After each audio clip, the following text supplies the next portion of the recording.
And part of Hans's genius is that he can actually put any human emotion into a sound. Anything you might feel, he will have an audio equivalent. And that is why he is a master. You know, I call it a seventh sense. It's not a sixth, it's a seventh sense that he's got for being able to do this.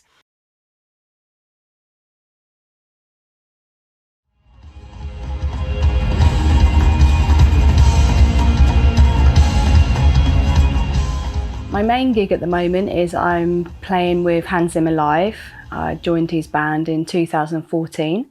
When I get to play a Hans Zimmer gig, there's just a lot of appreciation for all of it. Apart from the obvious, you know, the incredible production and all the amazing minds that have gone to putting a show on of that calibre, it's always about the people for me, and whether that's a gig with 3 people or a gig with 30,000 people, I will always come at it from the same approach, which is, I hope you feel this. I hope you enjoy this. I hope it was worth your effort to be here today. Whereas I think there's something about this band that makes people just want more and more of it. They're coming back and they want to see it again. And I think it's just this contrast of so many different worlds and of fusions of sounds coming together. You've got a traditional rock and roll band at the core, but then when you go out from that, you've got a full orchestra, string section, woodwind section, brass section, but then you have this huge Moon modular synthesizer at the back of the stage where you're getting all these really gritty, deep, dark synth sounds and tones for the more kind of Dark Knight, Dark Phoenix, gritty versions of the arrangements. So you've just got such a breadth there. There aren't any visual representations of the film shooting throughout the live show. It's just the music. But you know that, you know, people are there because they've seen these films and they obviously like the music, but they're not there to see the film, are they? They're there to go and listen to the music in isolation. And I think when you take something like The Lion King, you know, which is obviously this huge, huge film, I think that people are dealing with their own thought processes and their own traumas in life. They're communicating in a way with, say, Simba in that film. They feel a connection to him, or because they relate to that because they've also suffered a loss or something. So I feel like, yeah, these films, they're absolutely incredible because it's all about making people feel like they can relate to it. You know, how do I compare to that? How I feel like I can relate to this. This happened to me. And part of Hans's genius is that he can actually put any human emotion into a sound. Anything you might feel, he will have an audio equivalent. And that is why he is a master. You know, I call it a seventh sense. It's not a sixth, it's a seventh sense that he's got for being able to do this. And, you know, I have a lot of respect for people in the audience in these moments because these are precious moments. And there's a tribal element of being in a band, that camaraderie of being in a band that I love so much. I think, you know, we're not that far evolved from where we were 500 years ago. We're waking up, we're having food at the same time every day. We have this common goal every day. We have an adrenaline rush together and we have this focus. And the focus is, let's do a great show. Let's give these people a virtual hug. I want to go out and give all these strangers everything that I've got and show them that we're here, show them that we care, show them that we will respect you and respect the fact that you've taken time and spent your hard-earned money to buy these tickets to come and escape for 3 hours from this world. And I think being deep-rooted is really important because, you know, when they say like depression's going to be the biggest killer in 50 years, I can see why. Because we're all uprooting where we're all from, going to a place where no one knows anyone, and then we wonder why we don't feel like we're very grounded. And we wonder why we feel like we're getting blown around and we don't have a pillar to hold on to. And so I think music is great because it's allowed me to evolve and progress, but it's also keeping me connected and keeping an honest honest relationship with other people, which I think humans need. We need it to survive, and we need it to thrive. And music's one of the few places left where we can have that untainted. You know, even in a football match, you've got an opponent. You need to be better than your opponent. Whereas with music, it's the only team sport where there's no opposition. And you're there to benefit each other and to lend yourself to someone else. You're essentially just sort of like, it's a bit of a portal. It's a form of communication, and that is very precious. I was really into rhythm, and I was super into dancing from a young age. Anything that had that sort of pulse, I could just feel connected to it instantly. So I think that I had this kind of deep-rooted alliance with rhythm that was never a conscious decision. It was just a feeling that I had when I was around something that makes you want to move. And then when I was 12 years old, I actually sort of sat behind the drum kit for the first time. Could essentially just instantly play kind of beat one. It just made sense to me. And the feeling that I got when it was me in control of that bass and that snare just blew me to pieces. So I basically learned kind of playing along to music. I learned with my bandmates as well, but I really learned through going to gigs and watching bands. I would just always focus on the drummer. I don't think it's a case of if you have an instrument and if you have lessons, you'll be good or you can do much with it. It's either there or it isn't, I think, with people. They can either kind of bring this to life or they can't bring it to life. And I don't necessarily think lessons or anything like that is going to give them that soul connection that they need. You know, to be a musician, you have to have that soul connection with music. And obviously lessons is great in terms of there are shortcuts that people that have done it can teach you. There's obviously the best way to sit on the drums, there's the best way to hold the sticks. There's the best way to set them up ergonomically so that it's around your body. But still, it's all meaningless unless you have the connection with the instrument. You know, I mean, when I'm playing, I always have a visual guide of what's going on. So, you know, say if we're playing Pirates of the Caribbean, I don't just go off and just play the toms that are written. You know, I'll go off and I'll think about waves that are slightly irregular coming over your head and crashing you round and slightly speeding up and then slowing down again. And it's a lucid thing that kind of is always changing and evolving. And it's not just a it's not just regimented. It's a flow, and it's about getting into that flow. And there's a lot of visual representations that I'll have. If I'm playing in a band, I'll be like, what is this song about? What are we singing about? What is the point of this? And the more information that I can have of that type, then the more I can connect with the song and why we're doing the song. And then the more likely that happens, someone else might actually feel something at the other end of all of this. Drums are quite rebellious because they're so loud. You know, I've spent my time trying to make the drums not sound too intrusive.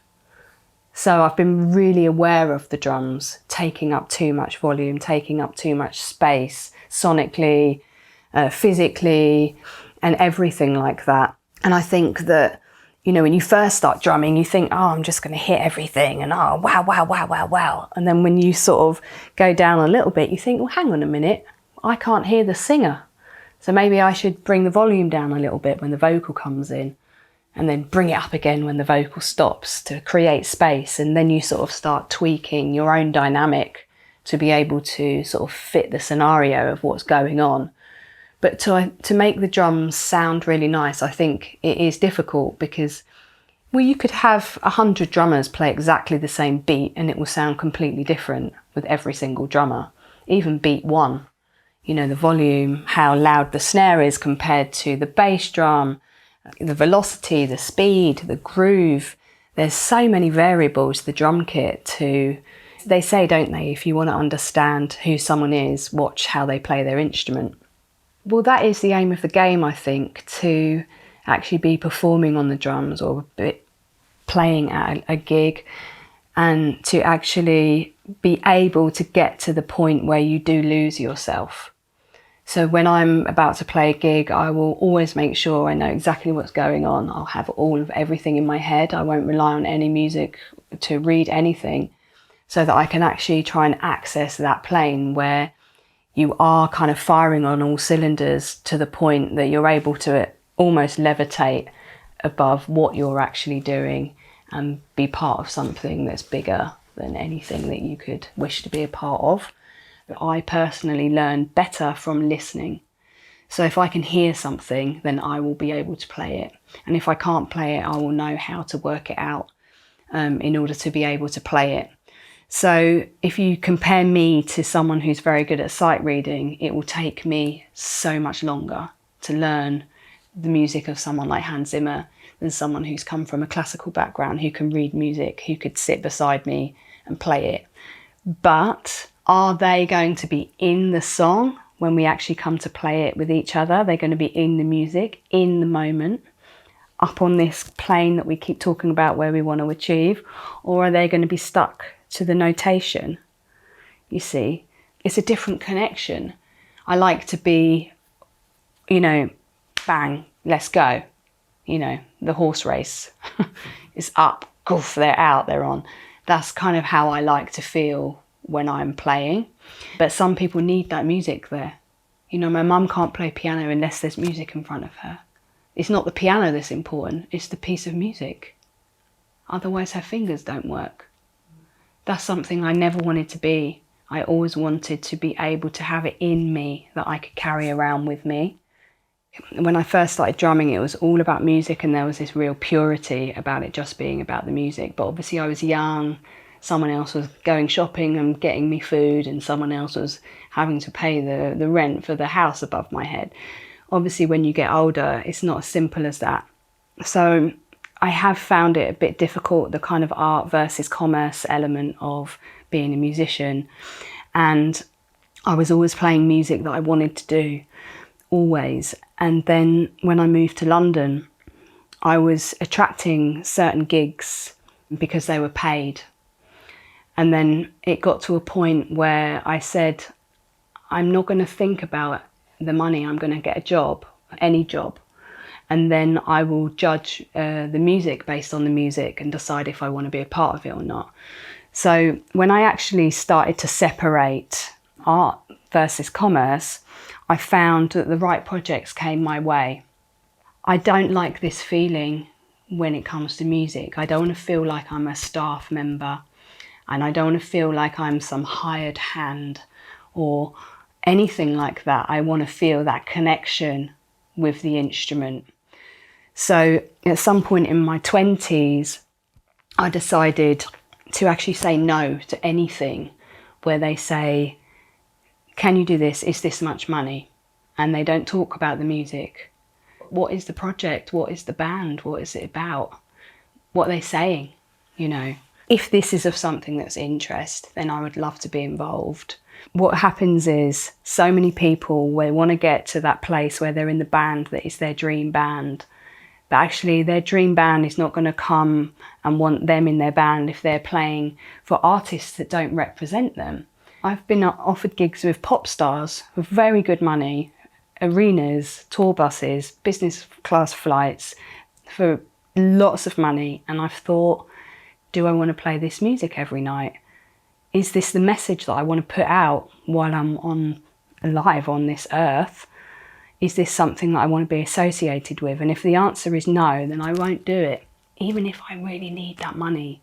I've actually sacrificed the financial side of it for the creative element to always take precedent over any kind of financial gain. So if I don't have enough money, I need to get a job. There's also this thing about kind of manifesting. I knew that I would be doing music. I always knew that I would be doing music, and there wasn't any doubt. You need to have that vision, and then you can kind of start walking towards it to make it fully realised. But no one says, well, actually, you can have a version of this if you want to, you know, there's a version of that for you that's decided by someone else. No. Art versus commerce is really a really difficult thing, because it's always like, one, do I like the music? Two, what's the hang? Do I like the people? And then three, is it paid? And you really do need to have a perfect crossfade of at least two of those things. One being the music as something that I'm really interested in. Generally, if it's music that I like, the people that make that music are people of similar mindset to me. It's quite interesting, the kind of genres of music that you can get into attract different characteristics and different personalities. What sort of music you're into, especially at school and in your kind of formative years, it's so important. It affects your fashion sense and your style, and you know, the sort of music that you're into, you'll be wearing it, you know, and how you hold yourself, the sort of events that you want to go to, and the sort of people you want to have conversations with, because you feel like you're connected and you have things in common with these people. And I find that quite fascinating. I think that we should put more effort into youngsters getting to play music. I think that when I was younger, there were a lot of music venues around Essex where we could go and take our instruments and make a racket there. A lot of them are shut down now, so I'm not sure where the kids are actually playing today. There used to be a lot of venues and pubs that would hold live music events for people, but they just seem to be kind of getting slimmed out. It's just diminishing. And I think that's a real shame, because I definitely learn on stage. You know, you have to learn how to be on stage. You have to learn that craft. It's a very different thing to being in a rehearsal room. And also being in a rehearsal room with other musicians is also very different to being in a rehearsal room on your own. There is a danger now where people can have all of the information in the palm of their hand, but actually we lose a little bit of the context like that, because we can compare ourselves to these virtuoso musicians on YouTube, or we can have a look at these incredible musicians and what they do, and we could spend a lot of time trying to perfect that and getting up to the right speed or whatever. But actually, where is the context where that is going to sit in for your life? If that's just something that you want to do in your bedroom and be a solo musician in your bedroom and no one knows you exist, then that's absolutely fine. But where does the collaboration element come into that? You know, music is about collaboration, isn't it? Unless you're a solo instrumentalist, it's about playing with other people. So that's just as important. Being in a room with other people, having conversations with other people, having jokes, having fun, that's all part of the tapestry of being in a band. So being in the room with other people is more important, I think, than just sitting on YouTube, because you're getting a very kind of two-dimensional, one-dimensional image or approach to a relationship with an instrument that is actually very self-indulgent. I don't think that music is a self-indulgence for me. As I keep going back to this connection thing, it's a connection with other people. Because I was in bands from the age of 12, the conversations with my bandmates, what we're doing, why we're doing it, that's all part of it. It's a lifestyle. It's not just sitting in a room and trying to be the fastest or the loudest or the best, because it's got no context. You're just emulating someone else's formula. You're not creating your own if you're doing that.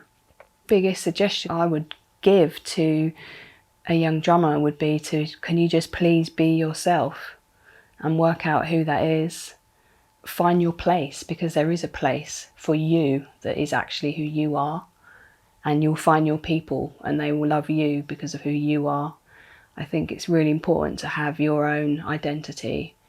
We take all our influence from the bands and the drummers and musicians that we love, and find our own place within that and hold on to that. I feel like this world is constantly trying to dilute us, change us, water us down, make us just fit in to a space that is already set out for us to be put into. And it's very difficult to kind of stay who you are. Everyone is unique, and I think that we need to fight for that uniqueness in whatever way that might be.